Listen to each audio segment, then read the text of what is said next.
सर्वोच्च न्यायपालिका के जो हेड हैं चीफ जस्टिस ऑफ इंडिया, उनके ऊपर जो ये करा है ये एक सोची समझी साजिश के तहत है।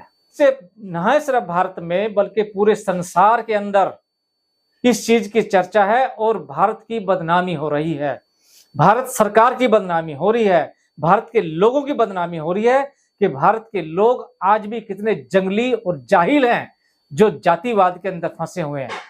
जिस चीज की मैं ऐसा सोचता हूं कि मैं मांग भी करता हूं कि इस चीज की पूरी जांच होनी चाहिए कि इसके पीछे है कौन। तो सुप्रीम कोर्ट में तो सिक्योरिटी भी है, हम नीचे देखते हैं कि भैया जो नीचे डिस्ट्रिक्ट कोर्ट हो तो सब ऐसे चल रहे हैं, ये तो जज हमारे कोई भी हमारे जजों को टारगेट करेगा। नमस्कार, मैं विकास, आप देख रहे हैं टीवी इंडिया और इस समय आप देख सकते हैं फ्रेम में जो एडवोकेट लॉबी है वो में सब नजर एडवोकेट रमेश जी हैं सुप्रीम कोर्ट से, एडवोकेट प्रसन्नजीत जी हैं और भारती जी हैं एडवोकेट, और तरुण कुमार एडवोकेट तरुण कुमार जी हमारे साथ सब मौजूद है। मुद्दा वही है कि इस देश में लोकतंत्र है और 78 साल हमारे देश की आज़ादी को हो गए हैं, लोकतंत्र है, तमाम एजेंसियां हैं, उसके बावजूद भी इस देश में चीफ जस्टिस के ऊपर जूता चल जाता है। ये आप समझ सकते हैं कि कितनी बड़ी बात है। एडवोकेट रमेश जी है, क्या कहेंगे सर? इस देश को आजाद हुए इतने साल हो गए, सारी चीजें हैं और फिर चीफ जस्टिस के ऊपर जूता चलना, क्या समझते हैं आप? लोकतंत्र की इस समय क्या दशा है सर देश में? विकास जी, ये जो दुर्घटना हुई है सुप्रीम कोर्ट में कि एक व्यक्ति ने ये हरकत जो करी है, ये मेरा ऐसा मानना है कि ये घटना ये इंडिविजुअल उस व्यक्ति की नहीं है,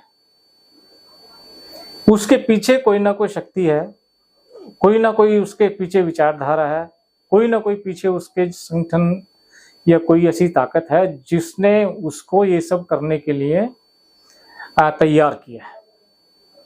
तब उस व्यक्ति ने भारत की जो सर्वोच्च न्यायपालिका है, वो सर्वोच्च न्यायपालिका के जो हेड हैं चीफ जस्टिस ऑफ इंडिया, उनके ऊपर जो ये करा है ये एक सोची समझी साजिश के तहत है। ये मात्र किसी एक इंडिविजुअल व्यक्ति का अपमान नहीं है, ये अपमान मात्र BR गवई साहब का नहीं है, ये अपमान है भारत देश का, ये अपमान है भारत की आजादी के लिए जिन लोगों ने बलिदान दिया उन सबका, ये अपमान है उन लोगों का जो लोग संविधान सभा में बैठे, जिन लोगों ने भारत के संविधान का निर्माण किया, ये उन लोगों का अपमान है। ये उन लोगों का भी अपमान है जिन लोगों ने ये जो सारा सिस्टम बनाया है इसके पीछे अपनी कुर्बानियां दी। ये भारत के संविधान का भी अपमान है, ये अपमान है भारत की न्यायपालिका का। ये मात्र उनका सिर्फ एक चीफ जस्टिस का अपमान नहीं है, और किस मंशा से और किस मानसिकता से उन लोगों ने ये काम किया ये हम अच्छी तरीके से समझ सकते हैं कि जो हमारा देश है ये जाति प्रधान देश है, जातियों में बटे हुए लोग हम यहाँ पर हैं। जाति की मानसिकता आज तक भी खत्म नहीं हुई है, जिसका परिणाम ये है इतना विद्वान आदमी, इतना बड़ा आदमी, इतना पढ़ा लिखा आदमी जो भारत के सर्वोच्च न्यायालय का न्यायाधीश है, यहां इस पद पे पहुंचने के बावजूद भी अगर आपके दिमाग में जातिवाद घुसा हुआ है, इससे बुरी बात, इससे गलत बात कोई हो नहीं सकती। आप ये सोच रहे हैं कि आपने यहाँ करके और ये देश के अंदर चर्चा हो रही है, इस कुकृत्य जो उन्होंने किया है इससे न सिर्फ भारत में बल्कि पूरे संसार के अंदर इस चीज की चर्चा है और भारत की बदनामी हो रही है, भारत सरकार की बदनामी हो रही है, भारत के लोगों की बदनामी हो रही है कि भारत के लोग आज भी कितने जंगली और जाहिल हैं जो जातिवाद के अंदर फंसे हुए हैं, जिस तरीके से काम कर रहे हैं, जो कितनी घटिया मानसिकता के लोग हैं। इस चीज के ऊपर विदेशों में चर्चा हो रही है कि ये लोग आजाद होने के इतने दिनों के बावजूद भी, इनका अपना शासन होने के बावजूद भी ये अपनी न्यायपालिका का सम्मान नहीं करते हैं। ये लोग इस चीज पे लोग बाहर चर्चा हो रही है, जिसके कारण हमारे देश की बहुत बेइज्जती संसार के अंदर हो रही है। लेकिन वो तो कह रहे हैं कि भाई सपने में ये सारी चीजें आई हैं इसलिए मैंने ऐसे कर दिया। नहीं नहीं, ऐसे कोई है सपने में आई ये चीजें? सपने में कल को तुम्हारे ये आ जाए कि तुम प्रधानमंत्री को मारने जाओगे, आप प्रधानमंत्री साहब को क्या मारने जाओगे? अरे प्रधानमंत्री के ऊपर कोई इस टाइप की हरकत करता है, वो सिर्फ मात्र प्रधानमंत्री पर नहीं, पूरे देश के ऊपर हमला है वो। और चीफ जस्टिस के ऊपर हमला नहीं है ये पूरे भारत देश के ऊपर हमला है। भारत देश की जितनी भी व्यवस्थाएं हैं, जितनी भी ये जो मीडिया है, कार्यपालिका है, न्यायपालिका पर तो ये है ही, इन सब के ऊपर जूता है ये। आज आपके ऊपर आप ये कह रहे हैं कि भाई हमारे सपने में मुझे आया और मुझे करने के लिए मजबूर किया। कल को दूसरे भी लोग हैं यहाँ पे, दूसरे धर्म के लोग भी रहते हैं, मुस्लिम भी हैं, क्रिश्चियंस भी है, और भी धर्म के लोग हैं, उनके भी धर्म सपने में आएंगे, वो भी फिर जूता फेंकना शुरू कर देंगे सबके ऊपर। आज इन्होंने चीफ जस्टिस पहुंचा है, कल दूसरे जजों पे भी जूता मारेंगे, कोई प्रधानमंत्री मारेगा जूता, कोई। ये क्या तरीका है? आपके सपने में आए? आपके सपने में कभी ऐसा नहीं आया कि अपने बच्चों को मार दो आप? आपके सपने में ऐसा नहीं आया कि आप खुद सर फोड़ दो अपना? तो ये जो है ये सोची समझी साजिश के तहत ऐसा हो रहा है। ऐसा नहीं है कि सपने में कुछ आया और उन्होंने ऐसा कुछ कर दिया है, उनको मोटिवेट किया गया किसी ने। और इस चीज की मैं ऐसा सोचता हूं कि मैं मांग भी करता हूं कि इस चीज की पूरी जांच होनी चाहिए कि इसके पीछे है कौन। इनको गवई साहब ने तो एडवोकेट साहब माफ कर दिया। नहीं, गवई साहब ने क्या माफ कर दिया? गवई साहब ने ऐसा कहा है, उन्होंने तो अपने इंडिविजुअल उसमें कह सकते हो, लेकिन ये जूता सुप्रीम कोर्ट के ऊपर है। आप ऐसा कैसे माफ कर सकते हो किसी व्यक्ति को? कल को कोई और भी उठ चल के आएगा, मुसलमानों के भी लोग आ जाएंगे एडवोकेट, वो भी कह देंगे हमारे सपने में आया, आपने मस्जिद हमारी तोड़वा दी, कल को वो भी जूता चलाएंगे। क्रिश्चियनों के लोग भी आ जाएंगे, वो भी कहेंगे जीसस मसीह हमारे सपने में आए, हमसे आदेश देंगे जूता मारो, वो फिर जूता मारेंगे। तो ये तो एक परंपरा शुरू हो जाएगी और इनके ऊपर एक्शन नहीं लिया गया तो मेरा ऐसा मानना है कि इनके ऊपर सख्त से सख्त कार्रवाई हो और सरकार इसको संज्ञान ले। मैं अपने प्रधानमंत्री जी से, गृह मंत्री जी से, उनसे रिक्वेस्ट कर रहा हूं कि वो इस इश्यू को टेकअप करें और इसकी जांच पड़ताल करें अच्छे तरीके से। कौन इसके पीछे है, कौन है जो भारत को बदनाम करना चाहता है, कौन है जो भारत देश को खंडित करना चाहता है, कौन है जो भारत देश की आजादी को खत्म करना चाहता है। उन लोगों की जांच होनी चाहिए इसके पीछे जो भी है, तब इसका कुछ हल निकल सकता है। अदरवाइज तो रोज कोई ना कोई जूता मारने को तैयार हो जाएगा। यहाँ तो सुप्रीम कोर्ट में तो सिक्योरिटी भी है, हम नीचे देखते हैं कि भैया जो नीचे डिस्ट्रिक्ट कोर्ट वो तो सब ऐसे चल रहे हैं। ये तो जज हमारे कोई भी हमारे जजों को टारगेट करेगा जो दिन रात मेहनत करते हैं, न्याय जो करते हैं लोगों के लिए, जिनको लोगों से न्याय, लोगों को भी जिनसे न्याय की उम्मीद होती है। अरे भगवान को किसी ने नहीं देखा, जजों को, जज जो हमारे बैठे हुए भगवान हैं, वो न्याय करते हैं लोगों के साथ में। अगर हमारे न्यायाधीशों के साथ में ऐसा होगा तो ये कितनी शर्मनाक और अपमान की बात है।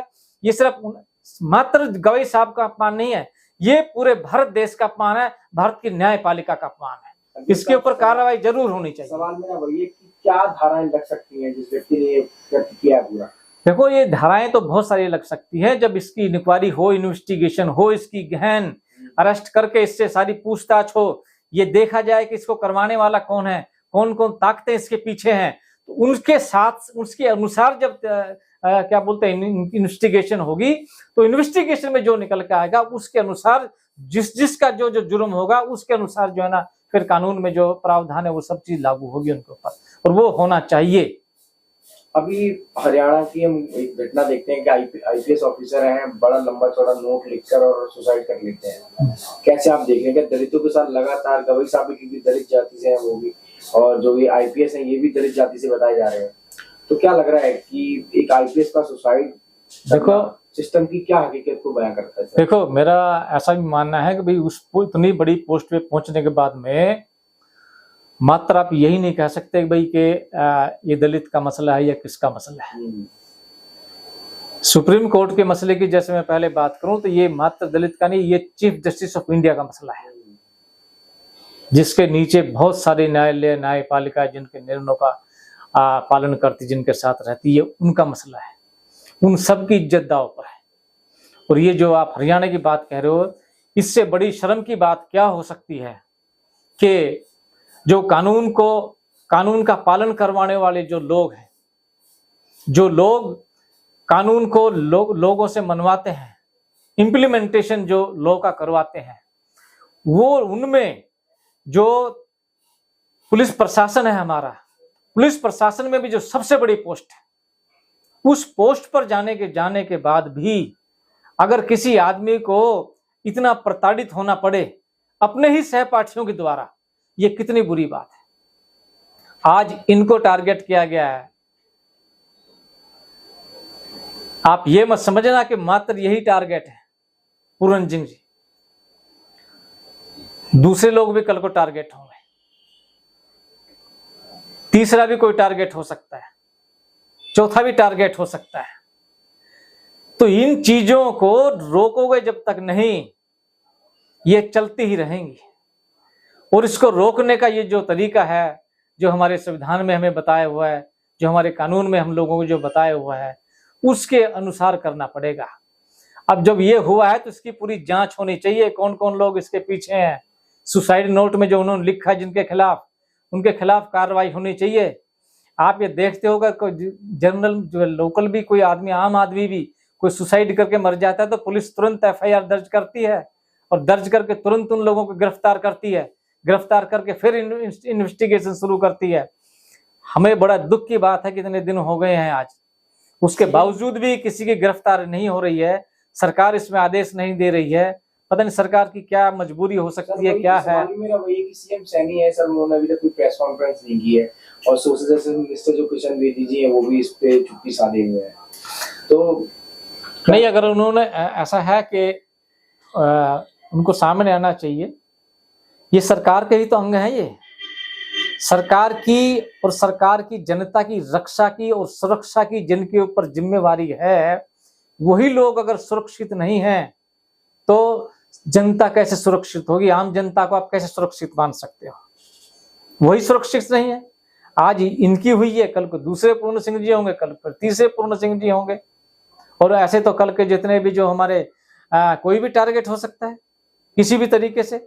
चीफ मिनिस्टर साहब हो सकते हैं, स्टेट के हमारे होम मिनिस्टर हो सकते हैं, दूसरे मंत्री हो सकते हैं, किसी को टारगेट किया जा सकता है।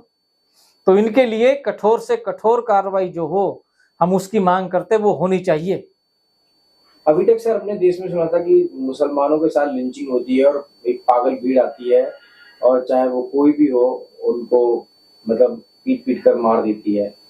और ऐसे में रायबरेली में भी एक मामला आया हरिओम वाल्मीकि वाला, जहां पर एक पागल भीड़ आई और उसको मतलब पीट पीट के मार दिया। क्या लग रहा है आपको सर, ये जो चुन चुन के इस देश में दलितों के साथ जो है कार्रवाई हो रही है सर, ये जो टारगेट बनाया जा रहा है सर? आप जो बरेली का आप बता रहे हो, रायबरेली में जो घटना हुई है, बड़ी दुखद बात है ये, कि मैं पहले ही बता चुका हूँ आप लोगों को कि आज़ादी कितने सालों के बावजूद भी आप जाति देख करके, जाति के लोगों के साथ में आप ऐसा सलूक कर रहे हो, ये आप देश का नाम डुबो रहे हो। आप संसार के जो दूसरे देशेज हैं उनमें आप लोगों को आपकी क्या इमेज बन रही है। कल को आपके प्रधानमंत्री जब जाएंगे तो बताएंगे कहाँ से, किस देश से आए हैं ये उस देश से आए हैं कि जहां पर चीफ जस्टिस ऑफ इंडिया के ऊपर जूता फेंका जाता है जातिवाद के आधार पर, उस देश से आए हैं। क्या कहेंगे, किस देश से आए हैं? ये उस देश से आए हैं जहां पुलिस का सबसे बड़ा अधिकारी, सुपर क्लास वन अफसर अधिकारी के साथ कॉन्स्पिरेसी करके उसको मार दिया जाता है या मरवा दिया जाता है, उसको मजबूर कर दिया जाता है मरने के लिए। उस देश से आए हैं ये, उस देश से आए हैं जाति देख करके जिस आदमी को मार दिया जाता है, गरीब को जिन जाति देख करके, उस देश से आए। आप सोचो देश को कहाँ लेकर के जा रहे हो। एक तरफ सरकार हमारी जो है वो देश को विकास के रास्ते पर लेके जा रही है और संसार में एक उसको स्थापित कर रही है अच्छे लेवल पर, है ना। और एक तरफ ये कार्यक्रम हो रहे हैं देश के अंदर जो देश को शर्मसार कर रहे हैं। तो इनको अगर कड़ाई से इनके खिलाफ एक्शन नहीं लिया तो आने वाला टाइम ठीक नहीं है। आप लोकतंत्र की जो बात करते हो, ये किस चीज का लोकतंत्र है? आज कहाँ लोकतंत्र देखने को मिल रहा है? कुछ जाति के लोगों के साथ में आप ऐसा कर रहे हो, किसने लाइसेंस दिया आपको? आपको मॉब लिंचिंग जो लोगों ने करी है जिन लोगों के खिलाफ, उनके खिलाफ सख्त से सख्त कार्रवाई अगर होती तो ये ऐसी कार्रवाई दोबारा नहीं कोई करता, क्योंकि उनके खिलाफ सख्त एक्शन नहीं लिए गए हैं। प्रशासन जो हमारा है, जिसका काम कानून को लागू करवाना है, लोगों के बीच में उनको बनाना है, जो केस बनाते हैं, जो पुलिस प्रशासन है, अगर वो ठीक से केस नहीं बनाएगी, कोर्ट के अंदर ठीक से केस बना करके नहीं दायर करेगी, तो कोर्ट क्या करेगी? कोर्ट से छूट जाएंगे सभी लोग, और छूट जाएंगे तो उसका ऊपर, समाज के ऊपर क्या फर्क असर पड़ेगा, उसका क्या मैसेज जाएगा उसका कि ये न्यायपालिका ने छोड़ दिया, न्यायपालिका ने न्याय नहीं किया। अरे न्यायपालिका तो न्याय जब करेगी जब उसके सामने जो मसला गया वो ठीक तरीके से जाएगा। आप नीचे ही अगर उसको खराब बना करके भेजोगे तो कैसे चलेगा वो? तो मेरा ये है आप लोगों से, आपके माध्यम से मैं ये कहना चाहूंगा, अपील करना चाहूंगा अपने राष्ट्रपति जी को, अपने प्रधानमंत्री जी को, गृह मंत्री जी को, कि ये जो मसले हो रहे हैं, ये घटनाएं घट रही हैं, इससे देश को बचाओ आप, और कुछ कड़े कदम उठाइए, इनके खिलाफ कठोर से कठोर कार्रवाई कीजिए, ताकि दोबारा कोई जूता मारने वाला पैदा ना हो।